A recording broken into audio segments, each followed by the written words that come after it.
Hello, welcome to Math Solutions Mathinger Hunt series. I'm Chrissy Ramsey and this is Colton. my son, and today we're here to talk to you a little bit about what we did last weekend.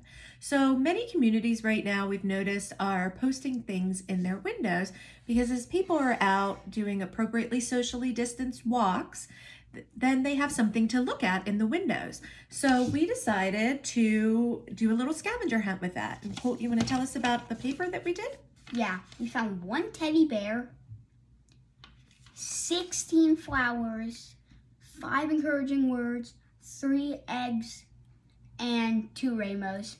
Thank you. And how did you organize your data here? Tally marks. Tally marks and a tally chart. That's awesome. So if you were going to take a walk, this is a way to kind of spice it up and give you something to look at throughout your neighborhood. There's many things that you can look for as you're walking around.